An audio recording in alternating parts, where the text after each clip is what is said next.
Desde los estudios de NTC, la red independiente presenta Noticias 1. Esta noche en Noticias 1, sin aclararse confuso ataque del ejército contra un grupo presuntamente armado que terminó en la muerte de 7 civiles que asistían a un bazar en Putumayo. Hermano del registrador Alex Vega entregó baldío de la nación en las Islas del Rosario al zar del contrabando. 7 oficiales de la policía separados de sus cargos en Risaralda y Pereira por falso positivo del microtráfico al que asistió Mindefensa. Intento de nuevas alianzas políticas para las presidenciales crean más rechazo que posibilidad de votos. En celdas de la estación de policía de Faca, enfrentamiento a cuchillo entre detenidos de Colombia y Venezuela. Y en los deportes, Mauricio Posada. Mónica, Egan Bernal confirmó que finalizará en Europa su recuperación y sueña con competir en una carrera antes de concluir el año. El colombiano Luis Sinisterra abrió el marcador en la victoria del Feyenoord y llegó a 11 goles en los Países Bajos. Y con doblete de Luis Miranda, Tolima venció a Pereira y quedó a un paso de asegurar su cupo entre los 8. Vienen con palos y con machetes. Aquí está, esta es la imagen del día, el enfrentamiento entre hinchas del Nacional que viajaban de Medellín a Tunja para asistir al partido de su equipo contra Patriotas e hinchas del mismo Nacional que viajaban desde Bogotá. Se encontraron en la vía Cotachía, se bajaron de los buses y empezaron a agredirse entre ellos con palos, piedras y machetes. Hay 3 heridos en atención hospitalaria, uno de ellos grave. De esta historia hablaremos hoy. Por la prensa libre y el derecho que todos ustedes tienen a la verdad, yo soy la red independiente.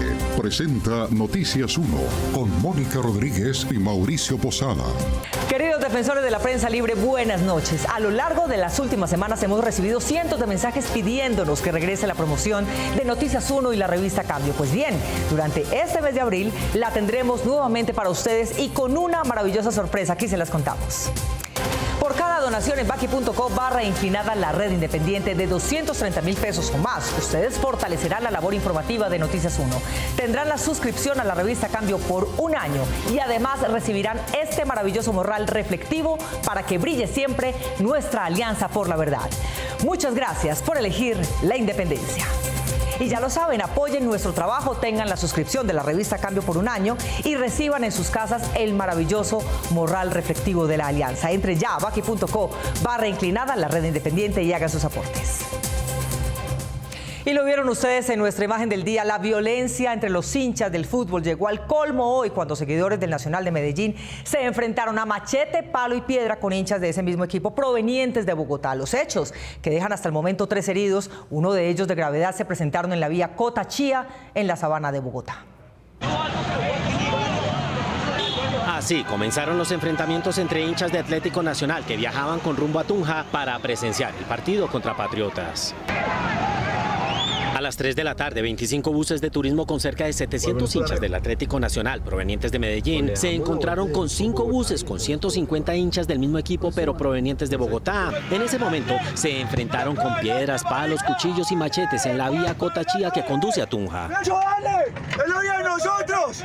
¡No otra vez! Como consecuencia de estos hechos resultan lesionados 4 personas, 2 en estado delicado y 2 con algunas lesiones leves. Cuando se encontraron los fanáticos de Medellín y Bogotá, se bajaron de los buses y empezó una azonada, afectando gravemente la seguridad de los pasajeros de otros vehículos que se encontraban en ese lugar.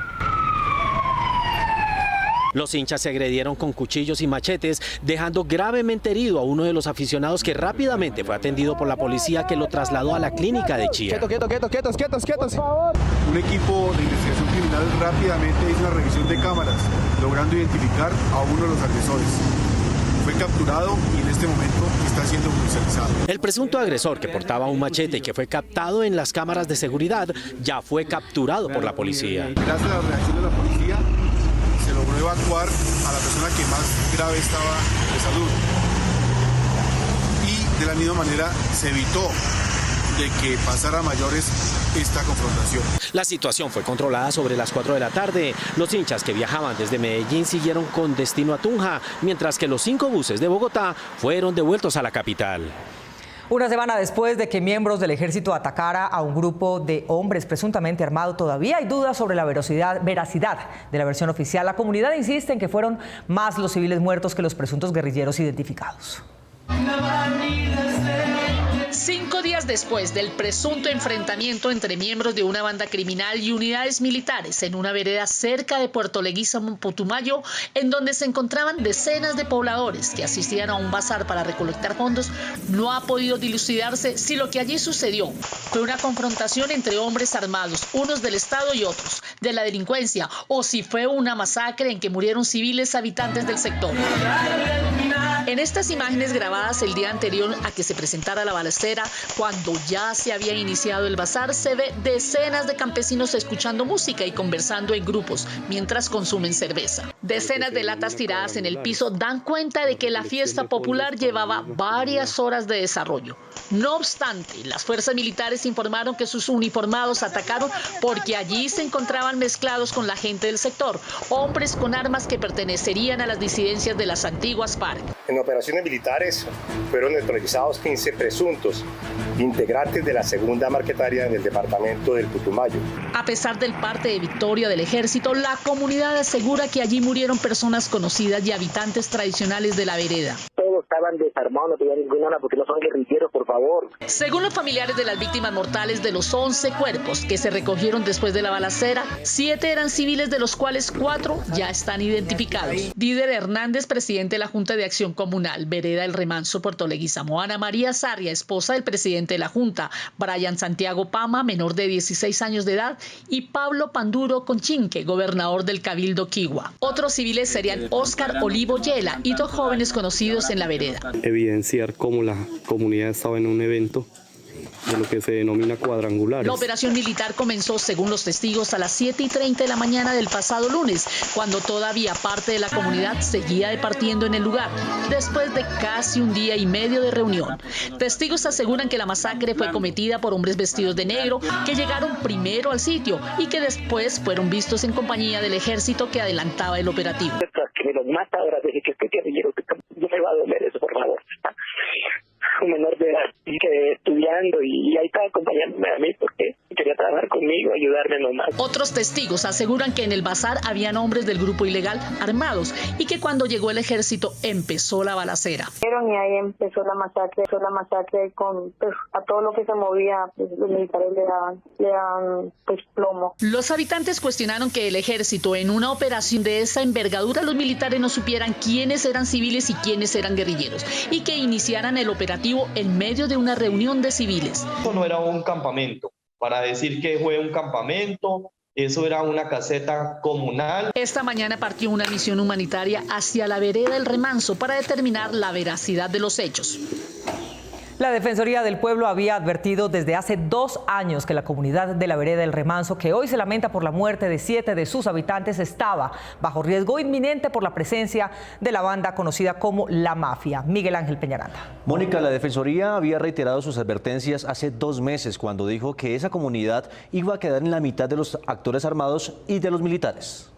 Alertas tempranas, como la 002-22. Apenas 2 meses antes de registrarse la muerte de 11 personas en supuestos enfrentamientos con el ejército, la Defensoría del Pueblo había emitido la alerta temprana al gobierno nacional de los factores de riesgo en los que se encontraban los habitantes de Puerto Leguízamo, Putumayo, entre ellos la estigmatización que se le ha dado a la población civil. Manifiestan el temor a quedar en medio de 3 actores armados, más cuando las acciones militares no son sostenidas en los territorios y cuando se han presentado hechos en los que algunos integrantes de la fuerza pública han señalado a personas de la comunidad como integrantes de agrupaciones ilegales. La Defensoría del Pueblo advirtió en 2 reportes de 2020 y el más reciente en enero de este año el riesgo inminente que tenían los habitantes de la zona de Puerto Leguízamo a manos del grupo autodenominado y reconocido por la comunidad como el Ejército de la Mafia, que según el informe portan prendas de uso privativo de las fuerzas militares. La presente alerta temprana se fundamenta en la incursión al corregimiento de Yurilla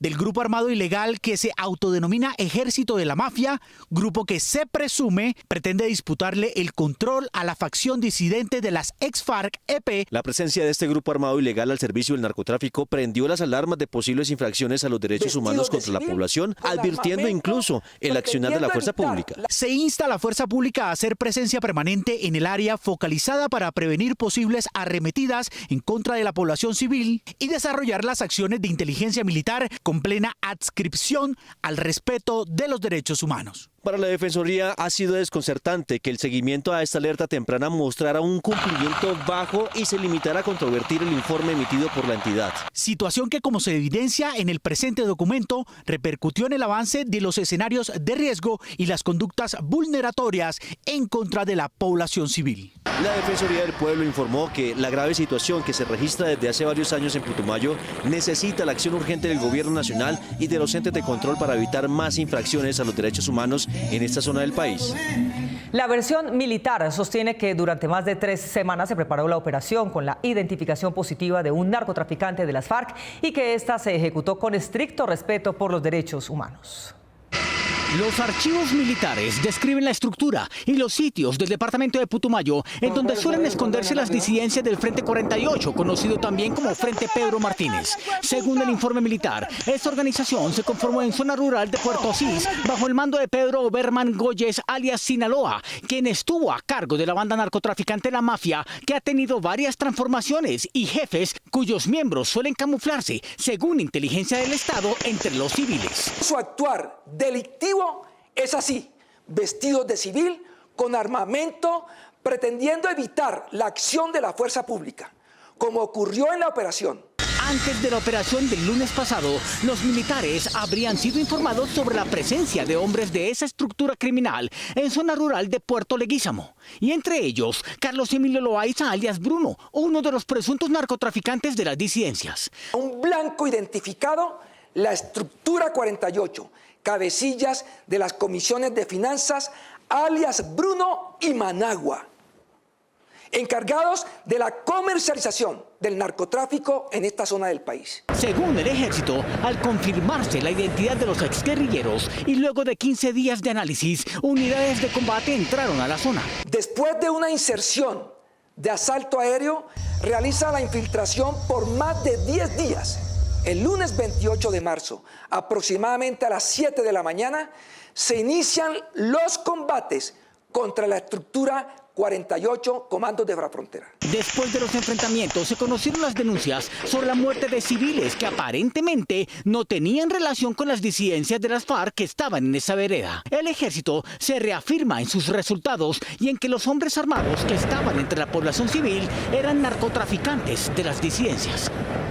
Campo Elías Vega, hermano del registrador Alex Vega, es el subdirector de administración de la Agencia Nacional de Tierras que le entregó en arriendo al zar del contrabando en Colombia un predio en un parque natural. Juliana Ramírez. Mónica, el predio del que se pretende dueño el mayor contrabandista del país hace parte, junto con otros 17, de los que el gobierno Duque entregó a particulares que en su mayoría no tienen planes de manejo ambiental ni políticas que eviten la contaminación en el Parque Islas del Rosario. Hace 3 meses cayó Alain Suaza, a quien las autoridades denominaron el zar del contrabando en Colombia, cuya evasión de impuestos superaría el billón de pesos. En la vida de lujos que se daba a Suaza, se reseñó que tenía entre su patrimonio a la isla Majayura, ubicada en Islas de Rosario, a 10 minutos de Cartagena.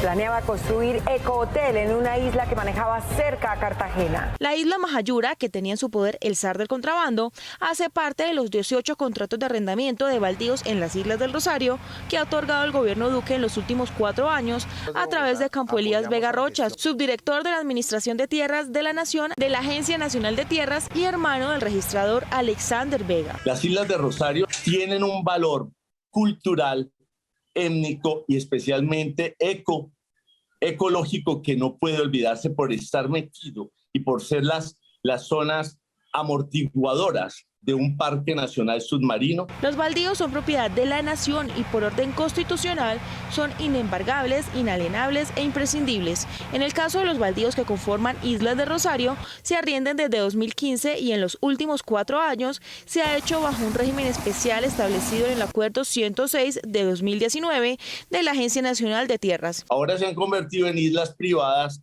para algunas personas y para algunos hoteles que inclusive han llegado a feriarse y a ceder ese privilegio ilegal para mí desde cualquier punto de vista. Y es que estos contratos se vienen entregando aparentemente sin los principios legales de contratación pública, es decir, sin publicidad, selección objetiva y estudios previos, además de arrendar baldíos a precios irrisorios. Por ejemplo, la isla San Juan de Pajarales, cuya área es 2.293 metros cuadrados, otorgada por Vega Rocha a Rosasco Cardi y compañía, tiene un canon mensual de 1.694.460 pesos. Lo más grave es que estos baldíos en varios casos se subarriendan a precios mayores, asegurando inclusive que su valor supera el 5.000% de lo que le entra al Estado por su arriendo. Pues se podía llegar a comprobar un interés ilícito en celebrar estos contratos y llega a encontrarse una relación estrecha entre quien toma la decisión administrativa y la persona que recibe el beneficio. Adicionalmente, la misma normativa de la Agencia Nacional de Tierras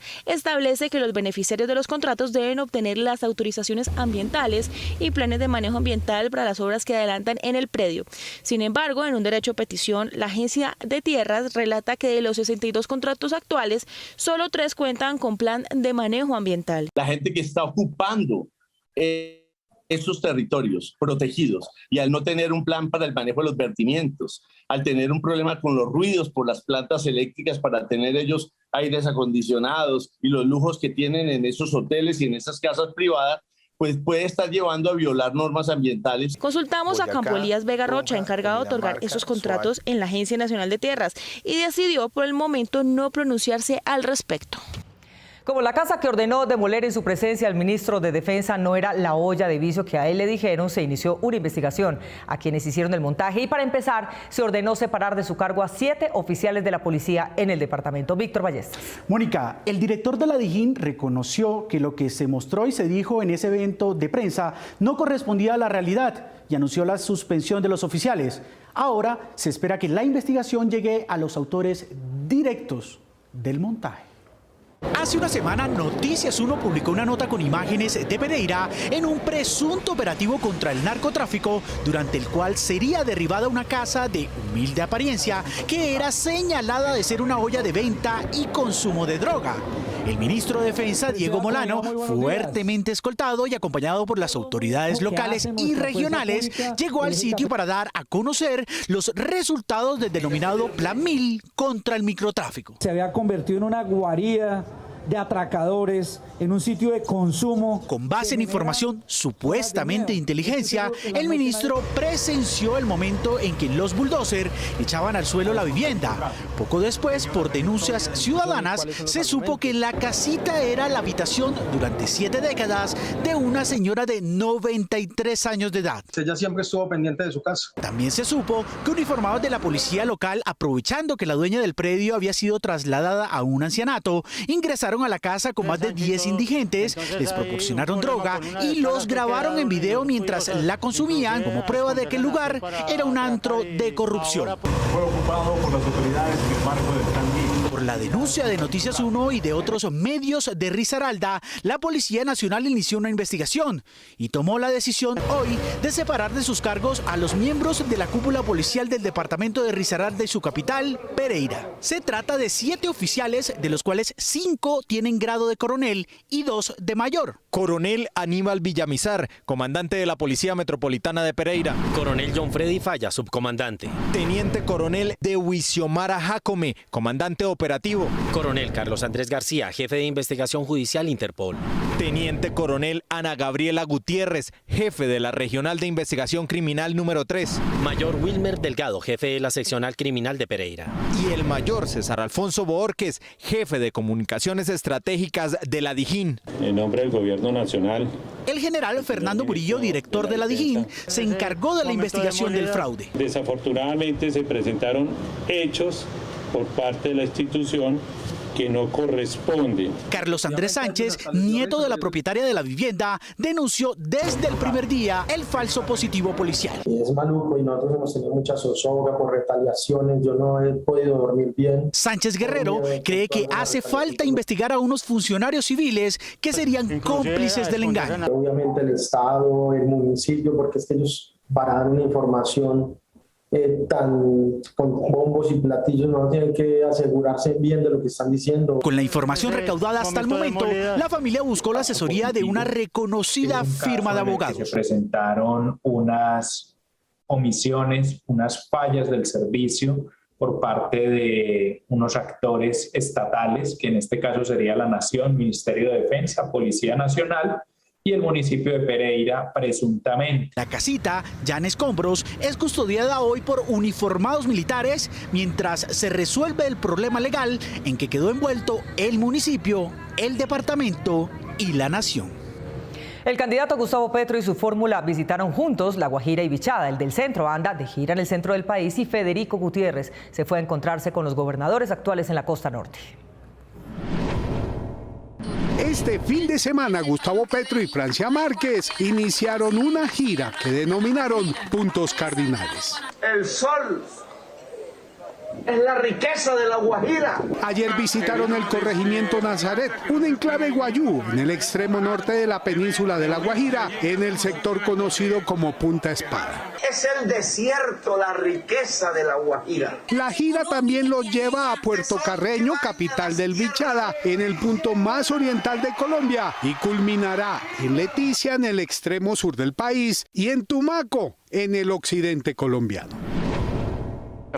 Hoy Sergio Fajardo, candidato del Centro Esperanza, anduvo las calles de Chía y Zipaquirá, en donde entregó volantes y dialogó con las personas que encontraba a su paso. Nosotros queremos que tenga sentido no solamente hablar de un apoyo económico. En horas de la tarde, Fajardo fue a Ubaté. Allí también cumplió con el ritual de entregar volantes en la calle. Por su parte, Federico Gutiérrez, candidato de Equipo por Colombia, estuvo en la cumbre de gobernadores que se desarrolló en Tolú, departamento de Sucre. La importancia que tienen las regiones. Yo vengo de región. Hoy y mañana, Gutiérrez, el candidato de la derecha, estará dedicado a asistir a reuniones estratégicas y familiares. Mientras que los directivos del Pacto Histórico estudiaban las líneas rojas que César Gaviria trazó para la alianza con el Partido Liberal, el expresidente sostenía con su contrincante lo que calificó como una reunión muy entretenida. Eduardo López Júcar.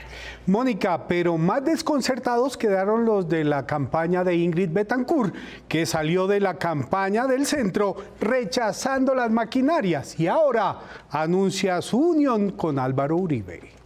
Habrá otra reunión con Gustavo Petro. Roy Barreras, Guillermo Alfonso Jaramillo y José Fernando Bautista fueron a nombre de la campaña del Pacto Histórico a la casa del expresidente César Gaviria, después de que el jefe liberal rompiera diálogos con esta campaña por unas palabras de Francia Márquez. Estamos compartiendo, estudiando y mirando documentos que el presidente Gaviria ha llamado línea roja. Minutos después de reunirse con los delegados del pacto, Gaviria, cuya residencia se ha convertido en centro político del liberalismo, partido que ha abandonado su sede política oficial de la avenida Caracas en Bogotá, recibió en su casa a Federico Gutiérrez, candidato del lado ideológico opuesto. Muy buena conversada.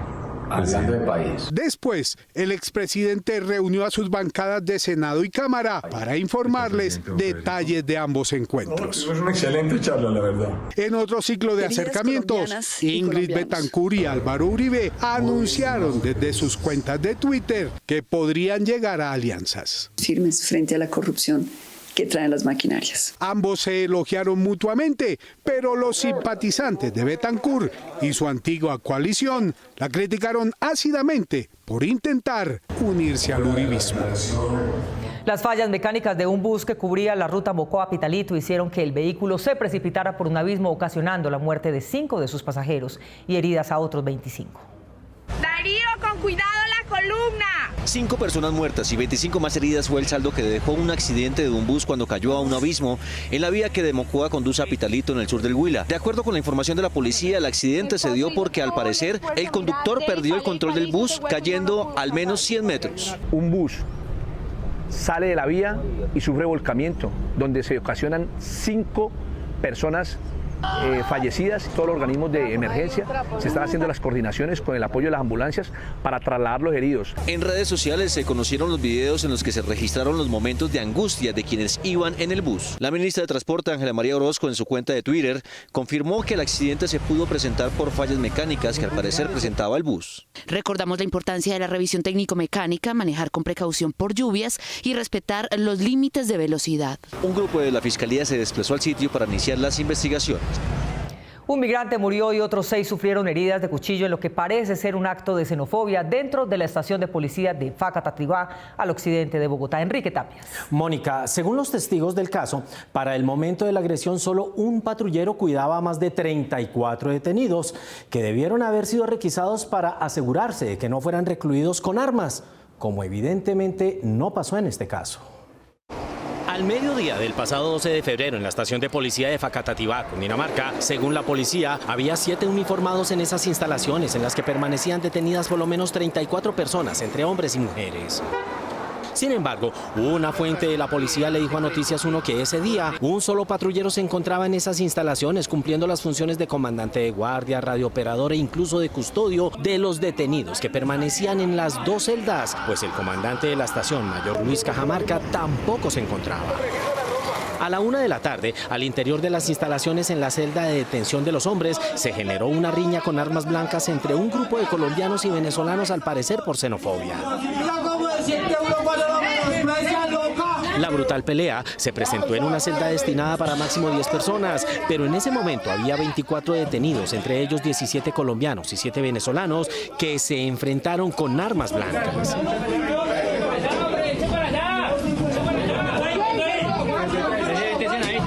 Luego del enfrentamiento, uno de los ciudadanos venezolanos perdió la vida al interior de la estación de policía por la gravedad de sus heridas. Otros 2 venezolanos y un colombiano resultaron heridos.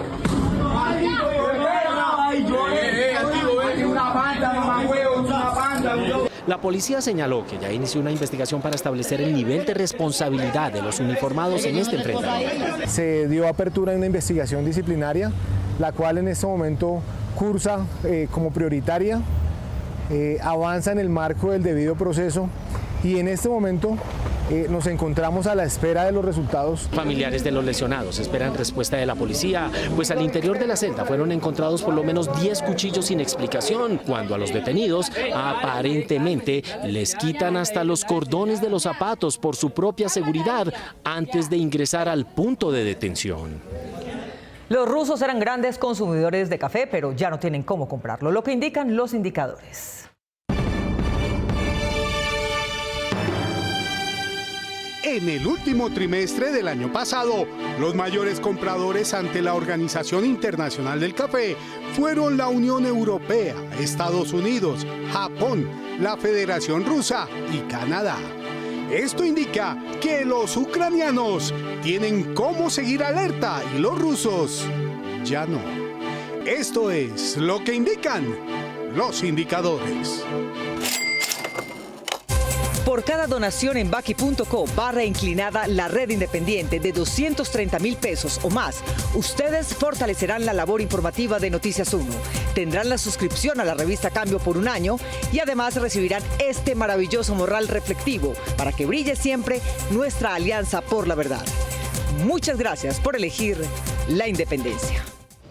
La nueva vacuna del COVID ya no será mediante agujas. En la Universidad de Antioquia se adelanta un estudio para enviar el inmunizante directamente a donde debe estar, en las vías respiratorias. Camilo Galán. Mónica, se trata de una especie de spray en el que se está probando una aplicación en cada fosa nasal 2 veces con una separación de 14 días entre ellas. En la carrera mundial por combatir el virus del SARS-CoV-2 con otros métodos que demuestren altos índices de eficacia como la vacuna y el tratamiento con pastillas, los rusos tomaron la delantera ya que su vacuna nasal Sputnik fue registrada, aunque no ha recibido aprobación de la Organización Mundial de la Salud. Colombia se convirtió en el primer país suramericano que inició estudios clínicos para la vacuna en aerosol intranasal hecha en China. Esta nueva forma de protección ante un virus que no deja de mutar. Una vacuna intranasal, que es en aerosol, las partículas de la vacuna me están induciendo inmunidad en la mucosa de la nariz, de la garganta, de la laringe y del pulmón. Y me va a estimular una inmunidad específica. Es decir, esta vacuna produciría una barrera de protección que permitirá que las mucosas y el pulmón estén preparados para repeler el virus y no le permitan la entrada. Son 2 dosis con 14 días de intervalo entre una y otra. Son unas jeringas especiales que no chuzan, sino que el líquido lo vuelven aerosol. Entonces, en esta etapa de ensayos, la farmacéutica china Wantai Biopharm busca que 3.000 colombianos que cumplan los requisitos, entre estos ser mayor de edad, tener más de 6 meses después de la última aplicación de la vacuna intramuscular o no haberse vacunado, puedan ser voluntarios y así avanzar en la fase 3 de estas pruebas clínicas. Pero en el mundo también se está haciendo reclutamiento de voluntarios. Los primeros informes de este estudio a la vacuna nasal muestran que la protección es alta, lo que indica que próximamente podríamos pasar de poner el brazo a abrir la nariz. Por el momento, esta sección no tendrá noticias de créditos baratos. Estos se acabaron desde que el Banco de la República subió las tasas, pero aún así hay límites que conviene conocer. Una de las principales tareas del Banco de la República es controlar la inflación o los precios altos en los productos y servicios. Por eso, y como la inflación no cede, el banco decidió subir 100 puntos básicos la tasa de interés, llegando así al 5%. Con esta medida, la autoridad monetaria busca disminuir la inflación y presionando con sus decisiones que la gente gaste menos, ya que al aumentar el costo del dinero habrá menos en circulación. Es decir, que endeudarse ahora será más costoso, pues como en una figura de espiral, a su banco le saldrá más caro pedirle prestado dinero al Banco de la República y entonces la entidad financiera subirá las tasas de interés. Con la medida del Banco de la República también se impactan otras tasas. Según la Superintendencia Financiera, la tasa de usura, es decir, el interés máximo que puede cobrar un banco de manera legal, no puede pasar de 28,74% efectivo anual, lo que representa un aumento de 0,87% frente al 2021. También subió el interés bancario corriente efectivo anual de consumo y crédito ordinario, quedando en 19,05%, mientras la modalidad de microcrédito quedó en 37,97%. Tenga en cuenta estos aumentos en los porcentajes de las tasas de interés para que sepa calcular cuánto crecerá su deuda y si tendrá cómo pagarla o no. 2 adolescentes que consiguieron una beca en Rusia fueron tratados como espías en el aeropuerto de México y deportados sin poder llegar a su destino. Las autoridades colombianas que recibieron sus denuncias les pidieron agradecer que no los hayan golpeado ni que hayan abusado de la mujer que iba con ellos. ¿Qué tal esto? Una pareja de adolescentes colombianos de 17 años, motivados por la economía, pero sobre todo por el rigor y la calidad de la enseñanza en Europa, respaldados por sus padres, investigaron y planearon hace más de un año viajar a Rusia para cumplir sus sueños de hacerse profesionales en distintas ramas de las ciencias de la salud. En cuestión de medicina está muy por encima de otros. Todo estaba listo, pero hace 2 meses, sobre todo sus padres, se llenaron de dudas debido a toda la información que los empezó a bombardear sobre el conflicto bélico entre Rusia y Ucrania. Sin embargo, para ellos una cosa es la información que llega hasta este lado del mundo y otra la que entregan en Rusia. Los mismos compañeros que ellos se comunican entre sí, pues allá dentro de Rusia las cosas están normales. Con esos datos, cada familia decidió poner toda la documentación en regla para dejarlos volar y seguir con las clases que ya habían iniciado de manera virtual. Es más, mi hija ya va en el 2º semestre de la preparatoria. Y el pasado sábado iniciaron con la aventura. Debían hacer el siguiente recorrido: Bogotá, Ciudad de México, Ámsterdam, Estambul, para aterrizar finalmente en Moscú. Sin embargo, solo su primera estación, el aeropuerto Benito Juárez, se convirtió en una pesadilla. La oficial de migración nos pidió los documentos, la carta de invitación, nos dijo que era muy raro que 2 menores de edad colombianos viajen a Rusia en estos momentos. Los 2 jóvenes estudiantes fueron tratados como delincuentes por su nacionalidad, incluso les dijeron que eran espías rusos. En Colombia hay guerrilleros de 12 años matando en el monte. Rusia nos puede haber contactado a nosotros para ser espías y meter más en problemas a México. Los encerraron en un cuarto con adultos que también fueron retenidos y los torturaron psicológicamente. Vieron que yo no iba a llegar a ningún lado estudiando en ese país. Les quitaron los teléfonos para cortar toda comunicación con sus padres, que en Colombia, desesperados, buscaron ayuda de la Cancillería, pero la respuesta los sorprendió. Entienda usted que es fin de semana y que es medianoche. Pasaron la noche retenidos y al otro día fueron deportados. Pusieron la queja en Migración Colombia y la la respuesta fue aún más sorprendente para ellos. Lo que nos dicen allá es escalofriante, pues que eso ya es normal, que dé gracias que le fue bien porque pues allá había podido ser peor, que a las mujeres las manosean, que lo roban, que entonces que me diera por bien servida, esa fue la respuesta. Llegué gastado, pues me cuestionaron mi moral, yo no sabía qué hacer, yo hasta el día de hoy salí de mi casa, estaba muy deprimido. Aunque ya interpusieron las denuncias a nivel nacional e internacional, ninguna autoridad se ha reportado. Queremos que quede un precedente, que nosotros no seamos maltratados y humillados en otros países. El magnate Elon Musk guió a sus seguidores en Twitter en una discusión de la que surgió la necesidad de crear una verdadera red social que impulse la libertad de expresión de cada usuario y está dispuesto a crearla. El multimillonario Elon Musk dio a entender que le gustaría crear una nueva red social con plena libertad de expresión. El 25 de marzo, el magnate escribió en su cuenta de Twitter, con casi 80 millones de seguidores, que la libertad de expresión es esencial para que la democracia funcione y preguntó si Twitter cumplía con ese principio. Puso las opciones de sí y no para que los internautas seleccionaran su respuesta. Participaron más de 2 millones de personas, de las cuales el 70% votó que Twitter no cumplía con su propósito. Debido a la cantidad de respuestas, Musk trinó de nuevo preguntando si la red funcionaba como una plaza pública en la que cada uno dice lo que piensa sin restricciones. ¿Qué deberíamos hacer?, preguntó. Entonces se empezó a especular que el empresario tendría ya en mente la creación de una nueva red social con libertades absolutas, lo cual puede contener también otros riesgos como la violación de derechos, tales como el buen nombre, la honra, entre otros. Muy pronto se sabrá qué decidió Elon Musk, quien parece ser el árbitro del mundo en materia de libertades debido al poder de su dinero. Una idea para mantener organizadas las cuentas de la casa consiste en separar un día diferente para cada tipo de compra, en la semana, el trimestre o en el año.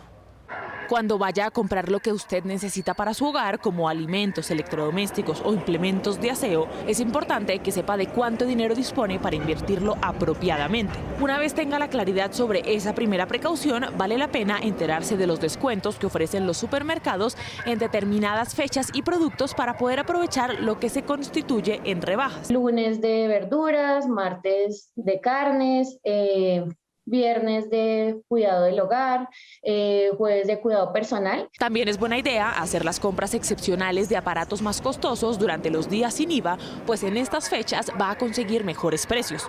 Lo mismo se puede aplicar a las compras por internet. Ahí hay que tener mucho cuidado. Puede que un producto diga tener en una página 60% de descuento, en otra solo el 40%, pero que al final el precio sea más bajo en la que desea tener menor descuento. Las cajas de compensación suelen tener precios más competitivos por los convenios que hacen con grandes superficies. Es muy importante que estar muy atento a todas esas comunicaciones que envía nuestra caja de compensación, el fondo de pensiones, las empresas a las cuales estamos afiliadas, hasta nuestras propias empresas, nos pueden estar dando beneficios en ciertas categorías y no los conocemos. Aprovechar todos los descuentos y estar al tanto de las ofertas se notará en una mejora en las finanzas familiares sin bajarle calidad a los productos de consumo de su preferencia. Un gran ciclista. Tras la semana en la que volvió a pedalear en carretera, Egan Bernal atendió a los medios de comunicación y disputó una prueba virtual. Gerson Caucha. Mauricio, el capo de escuadra de Linios, aseguró que finalizará su recuperación fuera del país y su sueño sería competir este año. Me siento más enfermo cuando estoy caminando que cuando estoy en una bicicleta. Así describe Egan Bernal su actual estado en el proceso de recuperación, que le permitió hoy pedalear de manera virtual junto a más de 2.000 usuarios. Para el campeón del Giro de Italia no hay afán en poner fecha para su regreso a la competencia. Yo creo que sería un sueño el poder competir este año. La Vuelta a España tal vez sería demasiado porque son 3 semanas y pues, claramente no estaría para disputarla. Tiempo para compartir en familia y para agradecer por todo el apoyo recibido. Es lo que ha permitido la rehabilitación física, que Egan pronto continuará en el exterior. Yo creo que la idea es viajar a cierto punto y terminar la recuperación allá. Y no tanto porque tal vez allá sea mejor o no, simplemente porque también es bueno darle ese estímulo al cuerpo. 2 meses después de su accidente, recuerda lo primero que pensó al estar internado en la clínica. En el momento lo pensé, en el ciclismo vale huevo. Claro. O sea, primero mi vida, primero mi familia, primero caminar. Mientras avanza en su recuperación, Egan seguirá junto a su familia y amigos, pedaleando sin afanes en las carreteras de Cundinamarca. Falcao, con apoyo de la UEFA Foundation y de French Connection, desarrollan un campamento en el que niños y niñas reciben formación deportiva y social, impulsándolos siempre a cumplir sus sueños. Sign for an Equal Game, únete para un juego igualitario equitativo. Así, una gran jugada, la que volvió a realizar en lo social la Fundación Falcao. Todos podemos dignificar nuestras profesiones y podemos realmente encontrar mejores oportunidades, posibilidades y tener acceso a mayores recursos para nuestras deportistas. Esta vez en compañía de la UEFA Foundation y de French Connection. I feel myself lucky and blessed. Se siente bendecido y afortunado de poder estar acá, de poder transmitir el conocimiento y toda la experiencia que él tiene, y él cree que la mejor manera de impactar las sociedades, impactar las comunidades es transmitiendo el conocimiento a los entrenadores locales para que ellos repliquen y sean formadores de formadores. En el gimnasio moderno, un nuevo campamento para impactar la vida de este grupo de muchachos con muchos sueños. No solamente en el ámbito futbolístico, sino en el ámbito de liderazgo, en el que nos hacen ver como un modelo a seguir para que nosotros podamos continuar con nuestros sueños. Que vengan aquí, lo vengan aquí a uno a motivar. Como que uno tiene las puertas un poco más abiertas hacia el mundo, entonces dan ganas de esforzarse y practicarlo con muchas ganas. Fomentando la equidad de género y creando espacios como esta clínica deportiva con énfasis en entrenamiento y cómo gestionar una carrera en el deporte, la Fundación Falcao sigue sus objetivos.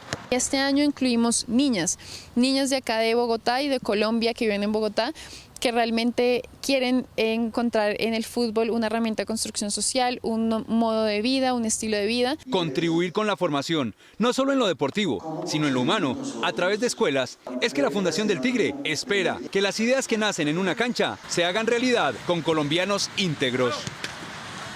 Por cada donación en baki.co/inclinada la red independiente de 230.000 pesos o más, ustedes fortalecerán la labor informativa de Noticias 1. Tendrán la suscripción a la revista Cambio por un año y además recibirán este maravilloso morral reflectivo para que brille siempre nuestra alianza por la verdad. Muchas gracias por elegir la independencia. Valle dominó el 9º Abierto Nacional de Parapowerlifting, que se disputó en el Centro de Alto Rendimiento de Bogotá y que tuvo como países invitados a Chile, Cuba y Venezuela. Uno no adapta el atleta al deporte, sino el deporte para el atleta, para que se obviamente vea su proceso, su camino y su potencial.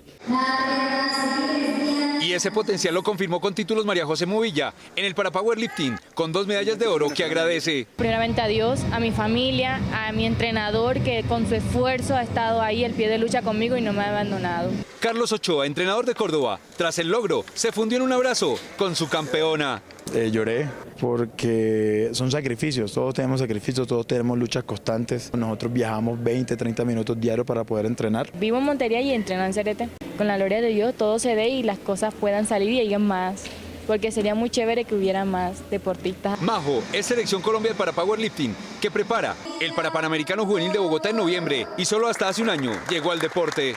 Me gustó, vi mi capacidad porque tengo capacidad para este deporte y me quedé con él. El 9º Abierto Nacional contó con la presencia del medallista olímpico Fabio Torres. La persona que tiene una discapacidad, a decirle que la discapacidad no existe, ¿no?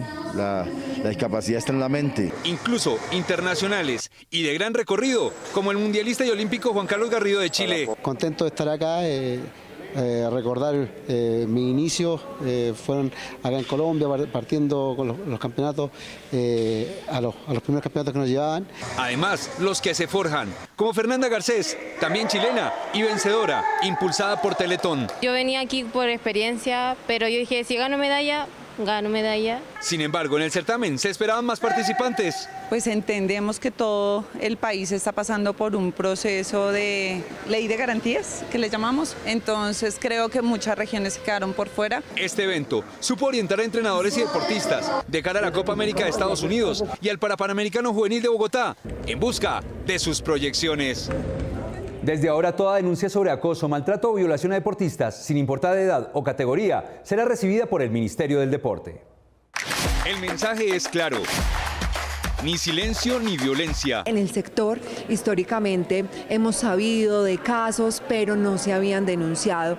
Nosotros sabemos que las violencias basadas en género es una problemática y un flagelo que vive nuestra sociedad todos los días. Por eso, se creó una ruta morada. Es una jornada pedagógica, talleres de capacitación con entrenadores, dirigentes, con deportistas y sus familias para que entendamos un poco qué es la equidad de género, qué son las violencias de género, porque las hemos normalizado. Y a través de 5 canales, uno de ellos la línea 018.000, 11 40 60, se esperan las denuncias. No generar ese sentimiento de impunidad de que llamo y denuncio y no pasa nada. El apoyo es total a los deportistas, sin distingos de edad, o si son amateur o profesionales. Que acá hay un ministerio que las acompaña, que las orienta, que les cree y que vamos a hacer un trabajo, 1, para erradicar la violencia y 2, para prevenir. Ojalá no tengamos más casos. En 2020 comenzaron las denuncias. En la Fiscalía hay 27 casos, 4 de esos casos ya cuentan con detención intramural de los agresores, los otros 23 siguen en su curso de investigación. Por eso, a partir de ahora, se invita a todos los deportistas del país a que denuncien que el ministerio, de manera segura y con reserva, ratifica ni silencio ni violencia. Aunque hasta ahora el conocimiento humano asociado a los volcanes con el calor, los científicos de la misión Nuevo Horizonte de la NASA aseguran que estas montañas que su misión voló en 2015 son en realidad volcanes de hielo tan grandes con el mayor de lava visto en la Tierra, el Mauna Loa de Hawái. Los científicos con este hallazgo ven mayores posibilidades de misiones guiadas, pues con base en el agua congelada hoy se pueden producir aire respirable para los humanos. As the International Space Station and the Soyuz TMA-15M passed over southern Mongolia. Nos vemos mañana domingo a las 8 de la noche aquí en Cable Noticias con las mejores noticias del fin de semana. A ustedes, como siempre, gracias por elegir la independencia. Feliz noche. Por cada donación en Baki.co/inclinada la red independiente de 230,000 pesos o más, ustedes fortalecerán la labor informativa de Noticias 1. Tendrán la suscripción a la revista Cambio por 1 año y además recibirán este maravilloso morral reflectivo para que brille siempre nuestra alianza por la verdad. Muchas gracias por elegir la independencia.